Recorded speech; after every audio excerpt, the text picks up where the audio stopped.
Sam Yarnell is here. Well, you said it was going to be a spit show last night. Hope you tailed Sam on the under, right? You did say the under yesterday, didn't you? I mean, that was the most free under of all time. Oy vey, man. I mean, man,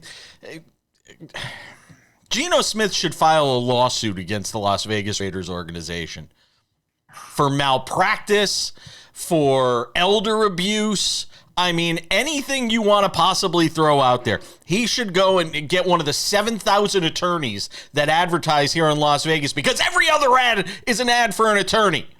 Lerner and Rowe is the way to go. Oh, my God. Anyway, we should have a GoFundMe for Geno Smith. I feel so bad for him last night. He had no chance against that Broncos defense. And while it is an elite defense, it is a championship defense, even without Patrick Surtain right now. This is an elite defense. It is not an elite offense. And here's the bottom line. And we'll get to Sean Payton in a second, because he had plenty to say post-game after a 10-7 win for the Denver Broncos at home. A game they could have very easily lost, but they didn't. Win ugly. We talked about it with Nick Ferguson on the show. They're 8-2. You are what your record says you are. No, you're not. Because anybody who would put good American money on this Denver Broncos team right now to win anything in the postseason, beyond maybe a game with their defense, is out of their minds, Sam Yarnell, because it isn't going to happen. They have a quarterback who's making bad decisions. He's regressing right now. He's going backwards. At a time of the year where you want to be getting better, it feels to me like he's going backwards. And you know why he is? It's because he knows he's got a defense on the back end that's going to cover his you-know-what for every mistake he makes. And eventually, they're going to run into a situation where they can't cover his you-know-what. So I'm not as interested in the Broncos for the purpose of postseason performance as much as I am for them making it and keeping somebody out, because that's what they're on track to do right now. Yeah. I'm sorry to say it, but it's the fact of the matter. Winning that game last night, in the Broncos' eyes, was the worst thing that could have happened for the Kansas City Chiefs. And when they saw that game being close and the Broncos potentially getting caught in that look-ahead spot to the game against the Chiefs, their next game, I believe, after a bye. No, not after a bye. It's their next game next week. A mini bye. That's what it is. But regardless, the Chiefs have to be starting to get nervous with regard to their positioning and where they sit in the playoffs. And they needed the Raiders to pull that one out last night. Here's what I'll say on your subject of Geno Smith and the elderly abuse. I agree with you, man. And I'll take it a step further. There's elder abuse, but not in the way you typically think of. Geno Smith is being abused by his elder, Pete Carroll. I mean, somebody's got to get this guy out of coaching. He made it very clear last night that he just cannot make a decision to win his team a football game, or let alone personnel, roster, all the horrible decisions he made coming into the year. There's nothing good left about Pete Carroll. Just let him enjoy his retirement and chew his gum off in Cancun or somewhere or something at this point. You got to stop with the whole Pete Carroll experience. It's killing Ashton Genty's career. It just goes to show you, and Brock Bowers. I mean, it just goes to show you that, you know, there were a lot of teams out there that could have used a head coach, and none of them went to Pete Carroll. The only one that did was the Raiders, which just goes to show you kind of what the rest of the league may have already known, that the Raiders are finding out now. And I love Pete Carroll. You know, a great coach, did amazing things in Seattle, winning that franchise a Super Bowl, but the time has come. Sean Payton post-game, despite a win, a little ornery. Sean, again, you know, as you've said, your record says who you are. Exactly right. But, no, but. Are you going to say but? What? No. What's your question? Are you comfortable with the script of just kind of how these games continue to be won? We're never comfortable as coaches, but there's no buts. So you're asking, am I comfortable as a coach? We're never satisfied. If my answer were to you, I'm comfortable, that'd be silly, right? So obviously we gotta clean up the penalties. We gotta clean up some of the execution, and that is an ongoing thing that probably never ends. There's, you know, you search for that Shangri-La, Right now, we're a team sitting at 8 wins. I think we're the only team sitting there. So, and yet we're constantly looking internally and starting, but it was a tough night offensively, obviously, and that is putting it mildly, Sam. Tough night offensively. Yeah, I was told earlier this week by somebody in the media space that Sean Payton should be considered as like a top 5 or 7 coach in the NFL right now. That's just blatantly not true. Sean Payton he is past his prime. I'll say it nicely in terms of his coaching days. This is a guy who is not at a point in his career where he can be saying things like this or treating reporters the way he did during that answer. And yeah, man, I don't know. It seems like it's getting to that point, as we see in a lot of these, coaches in their later years careers. He's getting a little fed up with everything. It's seeming like, generally towards the end of the road for Sean Payton. By the way, on Polymarket, if you want to look at the odds on the Denver Broncos to win the Super Bowl, they are at 4% right now if you want to buy stock in the Broncos over there. You can get them, for an 8-2 team to be as cheap as they are. By comparison, Kansas City is at 14%, Buffalo 13%, Philadelphia 11%, Detroit 9%, the Rams 8%, Green Bay 7%, Indianapolis 7%, Seattle 6%, Baltimore 6%, then Denver. So if you're looking for value, there's your value, I guess. That's about where I'd put them. Did you watch the game last night? I did. Tampa Bay, by the way. This is a team that as soon as they get to crunch time, they're going to fold. It's just inevitable. Tampa Bay, by the way, you can get it 3% right now. That's a team a lot of people think could still have Super Bowl aspirations, could still certainly come out of the NFC. Poor Geno, though. Hold on. He just got sacked again. I know, I've used that one before. It's okay. It's called a recall in comedy. We're coming back. We're going to talk more football. The games we love this week.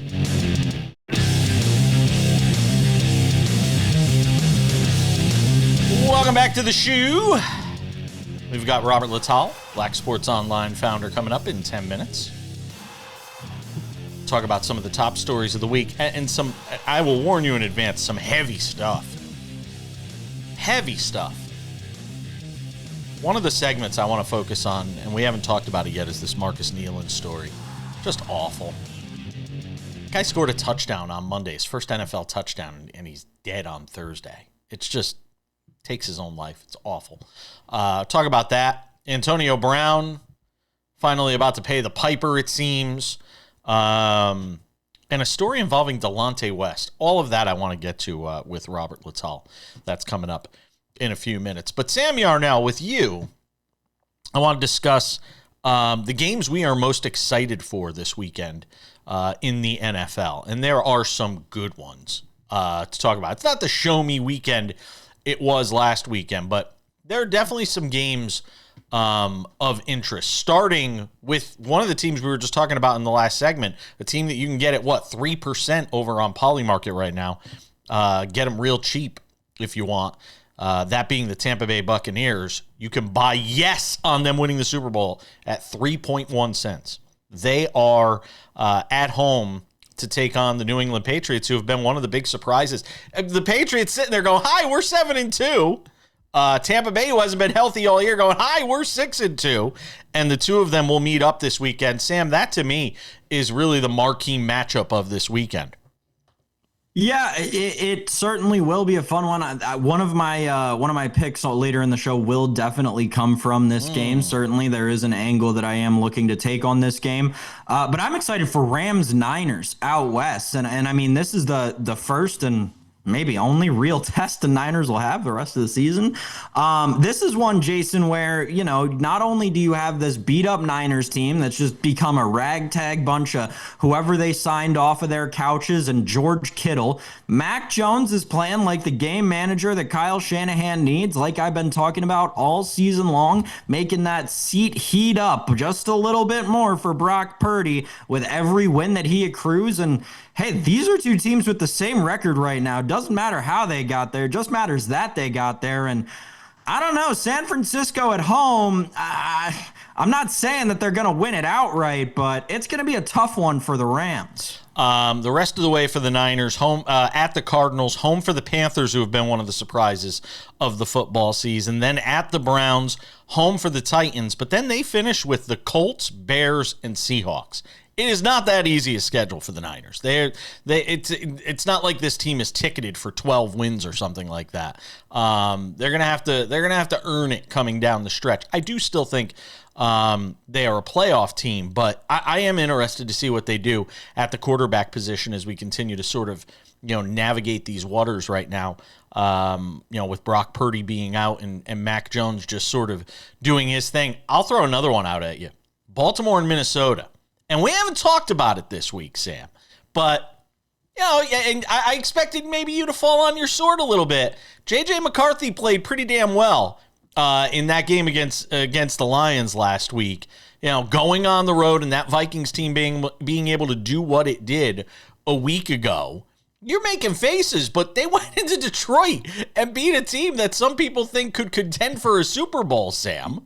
Yeah, but J.J. McCarthy still is not, and it's an interesting sort of idea that a lot of people have had this week, and they've somehow forgot that J.J. McCarthy has thrown as many interceptions as he has touchdowns, and he's taken half as many sacks as he's made completions. Like, I get that there's like a little bit of raw talent and game manager there, 100%, won't deny that, but they're not getting good quarterback play in Minnesota. I don't think that's on the table. It was his third NFL start for the guy, and he goes into Detroit and gets a win. I think he's only going to grow in confidence.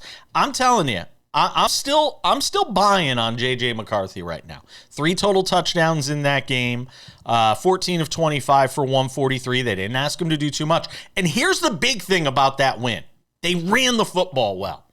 142 yards on the ground for the Vikings in that game. And if they run it well, they can at least try and keep some of that pressure off of McCarthy in terms of the pass rush. They still got to him 5 times in that game.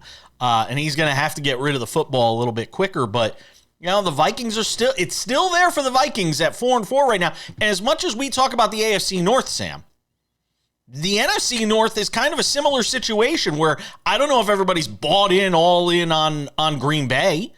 We certainly can't be all in on the Lions at 5-3, showing some of the things they've shown this year. The Vikings still have to be sitting there going halfway through the season. We still got a shot.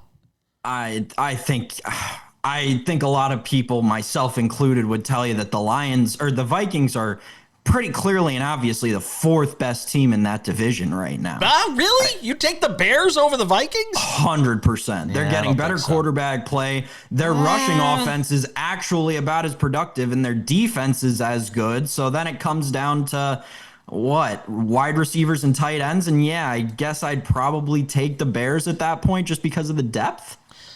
Pittsburgh and Chargers, the Steelers and Chargers this weekend, that's a big game.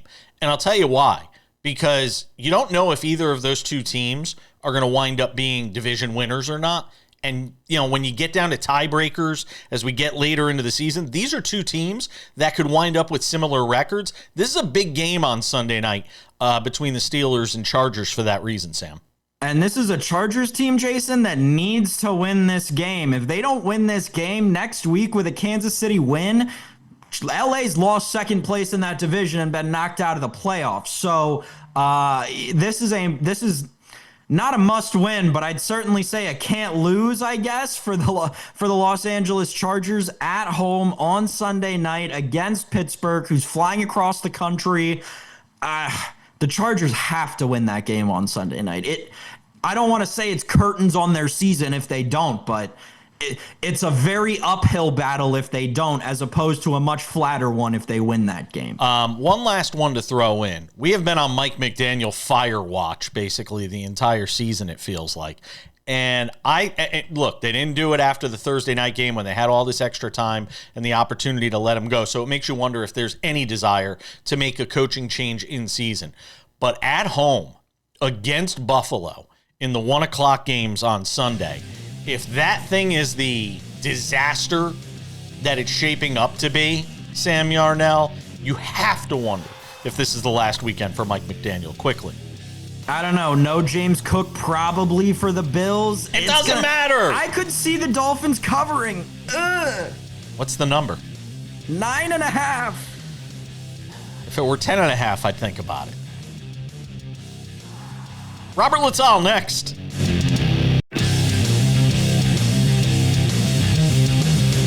Welcome back to the show. If it's a Friday on SportsWrap, it means this guy is here.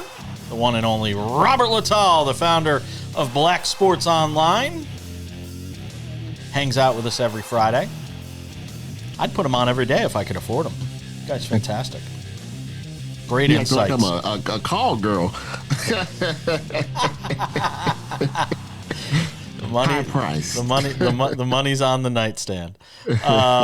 So I want to get your thoughts. This first segment's going to be a little heavy, but I chose to discuss this with you because and it's not that it's no disrespect to Sam, who I love, but I really wanted to get your perspective on what we've seen in the last 24 hours involving three guys that a lot of people in sports are familiar with.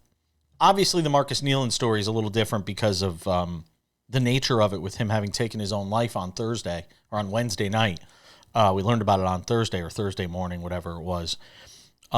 He scores his first career NFL touchdown on Monday, and he's dead on Thursday, Robert. And I'm still having a hard time trying to make sense of how we get to this point, how a guy is playing in the NFL, 24 years old, and did anybody see this coming? Like, what kind of help, what kind of resources were available? I can't imagine this guy just woke up on Wednesday sending notes and texts to his family saying he's threatening to take his own life. Like, how did nobody get through to this guy? It blows my mind as somebody who's dealt with mental illness in my own life. I'm having a hard time wrapping my head around this, Robert. Yeah, it's the stark reality, first off, that, the next day is never promised. So definitely live every day to the fullest. Count your blessings, no matter how small, they are. And I think what it really does is shines a light on the fact that, as you just said, you can see somebody and it can look like they're at the top. They're at their happiest. They're at their best. And you have really no idea what they're actually going through. The fact that, someone can be on national television, block a punt for the Dallas Cowboys and score a touchdown, and be in so much mental, physical, whatever it is, anguish 48 hours later to do something like that, it opens your eyes to the fact that you really don't know what people are going through. And I just said, I try not to philosophize and all that stuff too much on social media about things like that.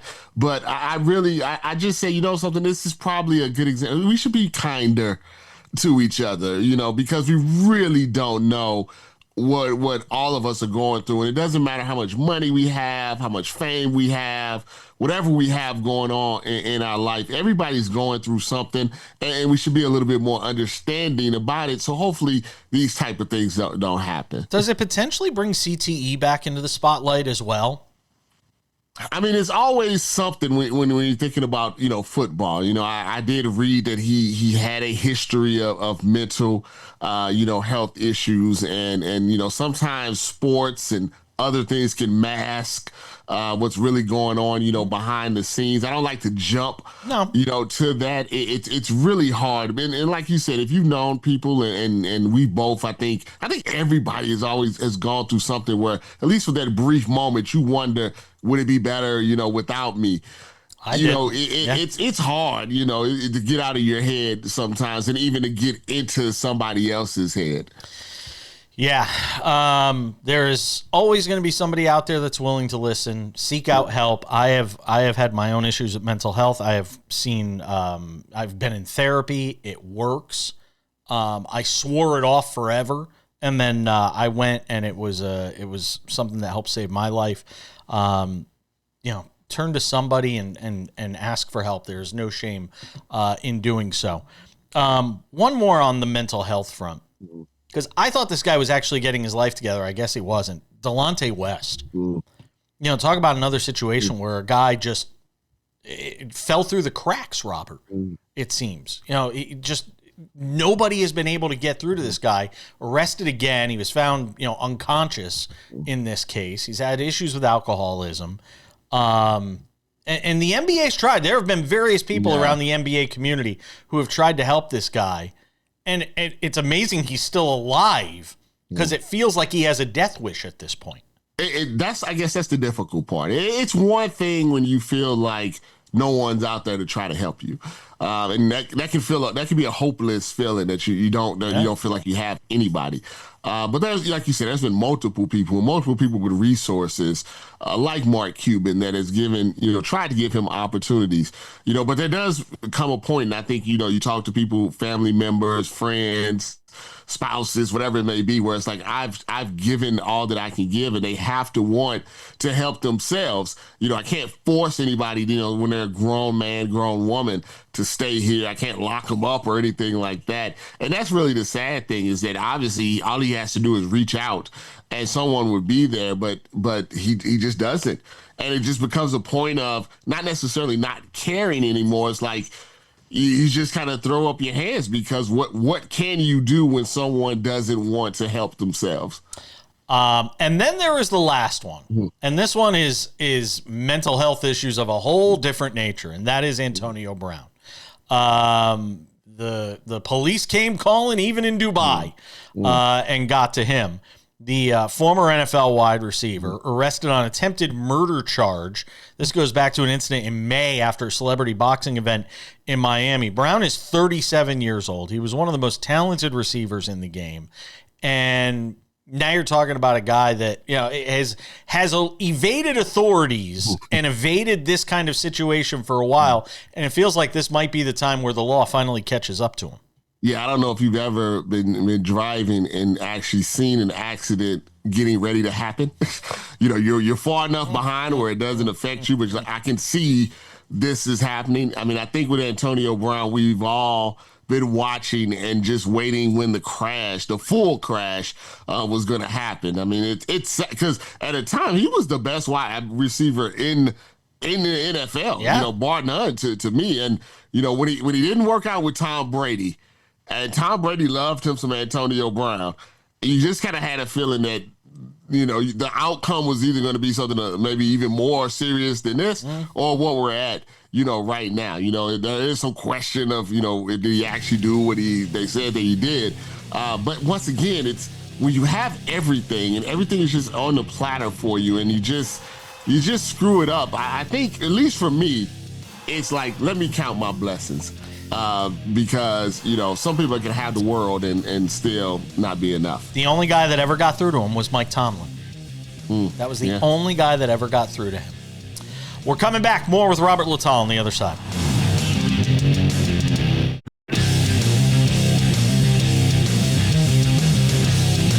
Welcome back to the show. Joined by our friend Robert Littal, founder of Black Sports Online, hangs out with us every Friday on the show. You have any dogs, Robert? Oh, yeah, I got 2. If money weren't an obstacle, would you ever get one cloned?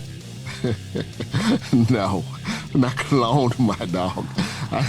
Tom Brady's kind of weird. I think Tom Brady's done some cloning to himself. You ever look at Tom Brady's face at Michigan and then look at Tom Brady's face, even early years of New England, and he's had a lot of nips and tucks. He looks younger in his 40s than he did in his mid-20s. He's looking more and more like Max Headroom every day. That jaw is like, how Freddie Freeman has one of those, like, just, classic, high school quarterback jaws. It's like he went into the plastic surgeon office and was like, give me the Freddie Freeman jaw. I was having this conversation this morning with my partner, and I said, I would love to get our dog, who's literally right next to me on the floor right now, Mickey.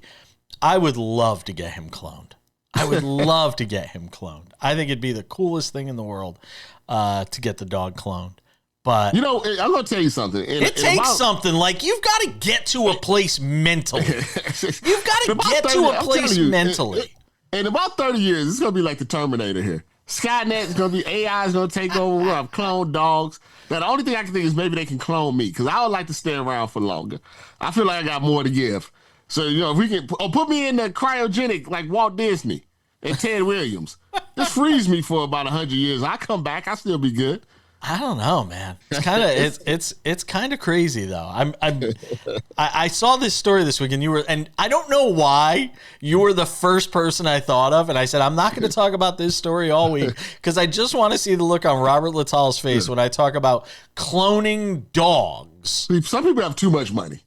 Instead of this, he's an investor in the. Apparently, he's an investor in the company. Just go to the shelter, man. Just go save, Goofy or whatever. Let's save somebody. Don't be. That's an experiment. Let's be honest with you. I mean, that's like Planet of the Apes type of stuff. What if that dog starts talking? Like Scooby-Doo and stuff. I mean, they doing some weird stuff. There's some weird stuff going on here, man. If the dog starts talking, it's like those AI videos I see on TikTok now, where the dogs are talking to each other. What did you make? And I know you wrote about it on your X feed about ESPN bet going under and whatnot. Which is not a shock. Anybody who saw this from afar knew this was a Hail Mary, both from ESPN and Penn Gaming, that they were trying to salvage, and it didn't work out, so they cut their losses after 2 years. What did you make of it? My first thought was no Molly money lines. Those commercials are so funny to me. ESPN having a bet is odd in the first place, to be perfectly honest with you. But then again, the NFL owns some of ESPN. Yeah, too. I think we're past the part where ESPN is somewhere like a network that you actually get news from. You get a little breaking news every once in a while, but I think if you want, I don't think people take them seriously anymore. It's like MTV, now of sports. I'm not surprised, but once again, they were talking about a gambling scandal, but was having ads running, from ESPN Bet. So it's like everything is wrestling right now, in my opinion. I don't take anything too seriously. If you want real news, you go to The Athletic or Pablo Torre. Right. If you want a little... And here's the thing. Go local. What I've learned is that the local guys, the beat writers and the girls, the beat writers, the YouTubers, the podcasts locally, if you care about a team, go to them, because that's where you'll get your real, news on what's going on. Jaylen Brown's dyed hairline. What on earth? Like, what are these NBA guys? Is this a thing? Like, well, is it a thing? Remember Carlos Boozer? But I don't ask this. I don't want anybody to get bent out of shape. Is it a black person thing? Like, it's a version of a? I mean, white people have hair pieces, wigs. Like George Costanza. Not me. Remember, Lane was like, he's like, I used to be bald. I remember. You are bald. You are bald. Yeah, so it's a black person version of that, and the barber now, like the celebrity barbers, they like to spray. So when I tell you a quick story. Okay. When I first came to LA, I couldn't find a barber. Okay. Because, you have your barber. I was in St. Louis. I had my barber for like 10 years. So I looked around and they said, hey, go to this barber shop. So I went to this barber shop. A lot of brothers there and everything. So everything was cool. The guy put me, he said, I'm going to give you a special because it's your first time. And he put me in, he cut my hair, and he took some stuff out and he sprayed it on. And I swear I looked like Carlos Boozer. I looked like Jaylen Brown. And the stuff was, and it was hot. It was the summertime when I was there. And I went outside and I tried to go, and it was dripping, and now I looked ridiculous. But so it is a thing that you can definitely ask for. LeBron has done it. It's just whatever they're using on Jaylen Brown's hair is not working. He needs to go to a different place that's a little more adhesive. That's great. In the final minute, the Lakers have won 5 in a row. When Luka's on the floor, he's just been unstoppable. This team still doesn't have LeBron back. It's playing without Austin Reeves right now, who's dealing with an injury. Should we start taking the Lakers for real in the West? If they trade LeBron. It doesn't work. Like, you can see it from a distance right now. It works, and it's not because LeBron can't play anymore. It's not that. It's just is LeBron, when you have certain players that are at that level, and they just can't be a number 3. Oh, you have doggies. Oh, you can't be a number 3. Come here, Marcus. Come here. Come here. You want to get on TV? Come on. If you knew what it took to rope this guy into the segment. Whew.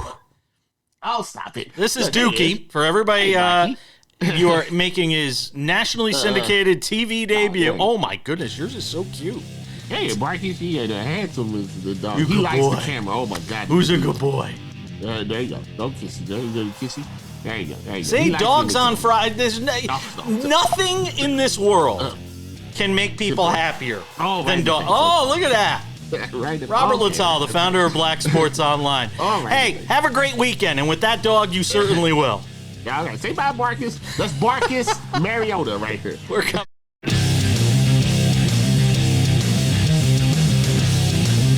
Welcome back to the show.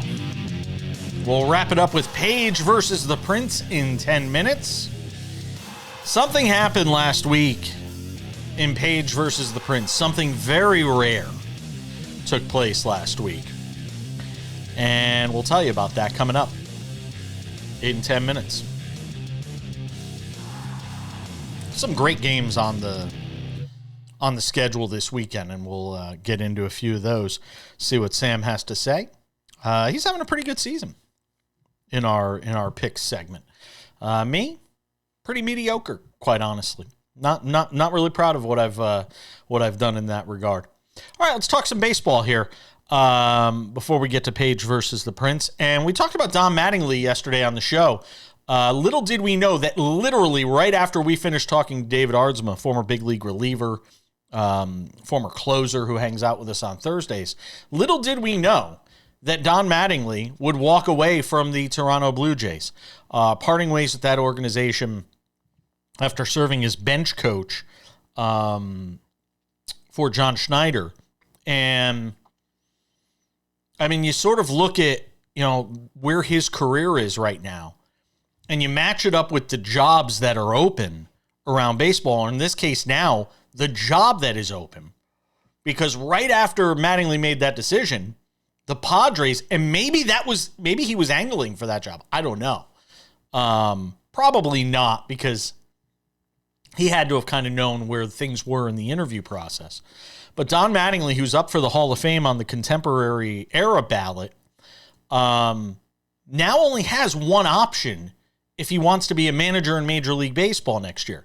And it's the one option that I don't think anybody's going to run for, especially somebody of Don Mattingly's gravitas, unless you had guarantees and assurances that organization is going to do things differently, that maybe you have a philosophy that they're willing to adhere to in how to make that thing a winning organization. Because right now, and I talked about this with our friend Nick Ferguson in a conversation we had off air that was recorded, and we may play it at a later date, where we were talking about the Colorado Rockies.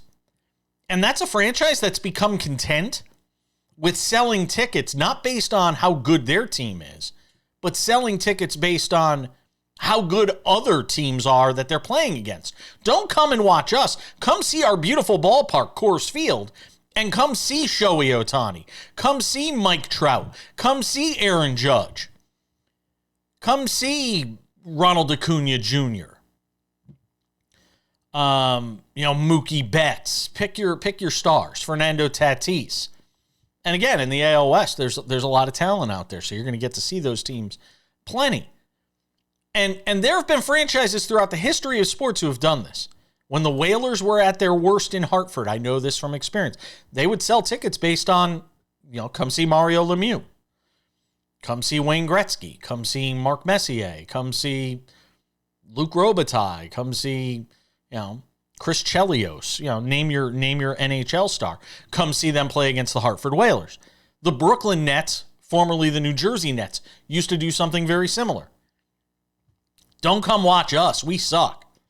But man, you could come see Michael Jordan. You could come see Karl Malone. You could come see Magic Johnson, Isaiah Thomas, Patrick Ewing, Reggie Miller, Alonzo Mourning, Larry Johnson. Come watch the stars of the NBA play against the Nets. And that's what the Colorado Rockies have chosen to do. And unless there is a huge change in the philosophy of that organization, unless there's a huge change in the shift and the mindset, I don't know why Don Mattingly would want to take that job. I don't know why Don Mattingly would want to sully his reputation and attach it to an organization that doesn't have an interest in winning, but just has an interest in, padding their wallets. And it's not as if they don't spend any money. They're usually middle of the league in terms of payroll. They just don't know how to spend it.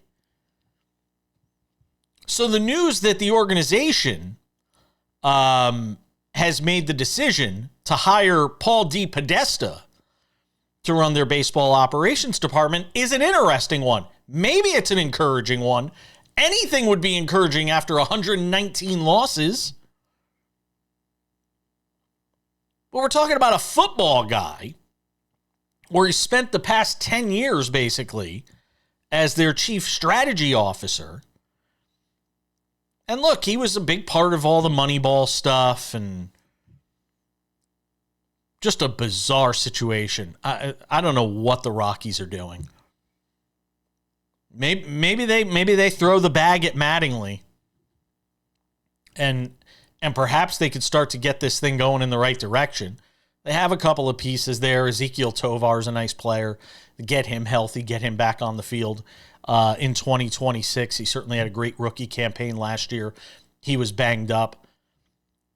And then there was the move out of San Diego with regard to the Padres, where they hire Craig Stammen to be their new manager. And former reliever. He was a part of the front office. And it's funny, for an organization that's had success winning games on the field, obviously no World Series. They play in the AL West to the Dodgers. They're always going to be the redheaded stepchild out there in that division, as long as the Dodgers continue to operate the way they do. But this is their 5th manager in 8 years. It's hard to create a culture of winning when you've had 5 managers now in 8 years. Maybe Craig Stammen is the guy that sticks. We'll have to see. Certainly a lot younger. See how he pans out. They interviewed a ton of guys, and they went with Stammen. We're coming back with Page versus the Prince. We'll wrap up the show next.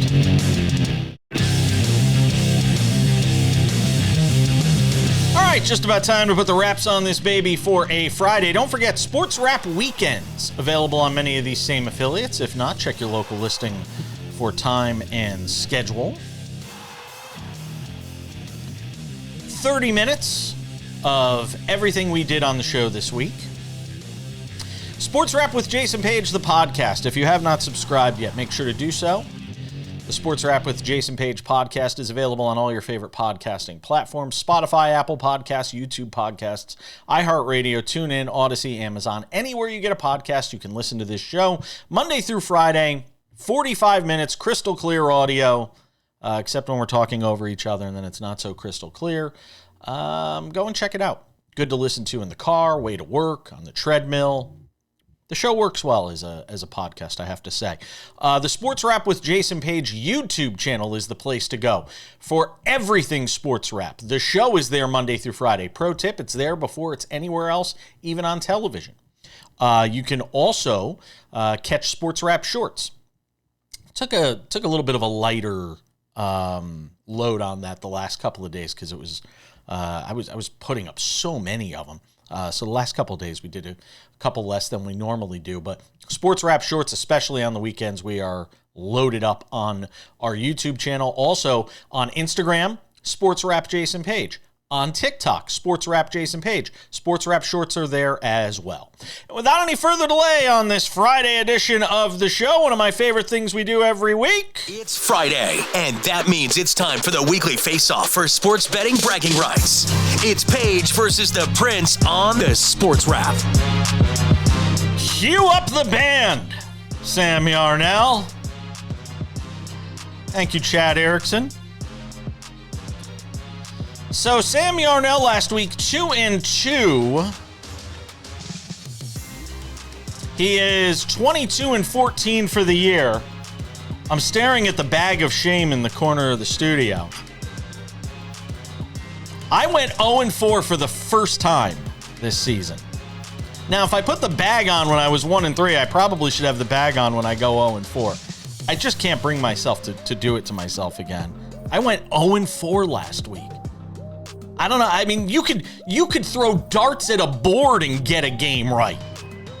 I don't know how you go 0-4, but I managed to do it last week, Sam Yarnell. Take the lead here. Yeah, go ahead. What? When you do it every week like us, you're bound to eventually. Once a season, you get a pass. If it happens again, we'll have to talk, but once a season, you get a pass. Sam Yarnell, pick me 4 winners this weekend. I'll try, Jason, but I don't know. Now that one of us touched the cheese of 0-4, maybe we are all going to get the cheese touch, like Diary of a Wimpy Kid said back in the day. All right, so I've got a system I like to play on this show. When they go overseas and play games in London, I play the Lunder, right? So now, this week, they're going overseas. They're playing the game in Germany. So obviously, the system will say the same, right? Wrong. Give me the Germ over. Falcons, Colts, over 48.5. They get a rocket ship over there in Berlin. Next, I've got a theme for my next couple of bets. I'm going with the wake-up calls for second-year quarterbacks theme. Give me the Buccaneers minus 2.5 against the Patriots. It's time for Drake May to finally play a real football team and face a real football test. He's going to lose. They get blown out. I'll lay the 2.5 with the Tampa Bay Buccaneers and the real MVP candidate, Baker Mayfield. Speaking of second-year quarterbacks learning a lesson or two this weekend, give me the Baltimore Ravens minus 4.5 in Minnesota, taking on J.J. McCarthy and the Minnesota Vikings. Listen, Lamar's won 2 MVPs. J.J. McCarthy won a national championship a few years ago and then sat out for a year plus. Give me the Ravens in this one. Lay whatever you gotta lay against them. Jaguars, Texans. I wonder what Sam's gonna do in this spot with the Texans defense, who he won't stop talking about, and Davis Mills under center for Houston. You guessed right, folks. You couldn't make the number low enough. 37.5. Under. Give me the under in Jaguars, Texans. Falcons, Colts over. Jaguars, Texans under. Ravens minus 4.5. Buccaneers minus 2.5. I'll meet you at the window on Monday morning. The elderly people who watch this show and live in the Northeast are going to appreciate this reference. When you get into your picks on Fridays, you become Crazy Eddie. And if you don't know who Crazy Eddie is, Sam, I challenge you today, go on YouTube, look up Crazy Eddie's Electronics Store, and you'll know what I'm talking about. His prices are insane. I have a very simple theme this week. Under. In the game in Berlin, which we're calling the Bunder, you like that? We'll go with the Bunder. Colts, Falcons under 48.5. Texans and Jags, I'm with you, Sam. They can't go low enough in that game for me. 37.5 is the total. Give me the under. Jets and Browns. It's another one where you cannot set the total low enough. 37.5? Make it 27.5. You might still win. Dolphins and Bills. This one was a little tougher for me, but I like the under as well at 49.5. It's all the time I got, so that's what you're getting. My 4 picks for this week. Page versus the Prince, week 10 in the NFL. Any last words before we say goodbye? I think I thought about the 3 picks that we didn't have. Actually, no, because we're head-to-head in one. I almost had every single one of your plays on my card. Gotta be a good sign. It's going to do it for us. Thanks to Robert Littal. Thanks to you, Sam. We'll see you all back here on Monday. Enjoy the NFL this weekend. Stay safe. We'll see you next time. Hi there. I'm Jason Page. You like what you're watching? Subscribe. We've got SportsWrap shorts on this channel. We've got the show. We've got clips from the show. What else do you have to do? You probably follow a lot of other things that aren't half as exciting. They're not half as exciting as this show is. So what are you waiting for? Click the subscribe button, follow the channel, watch the content. Bye.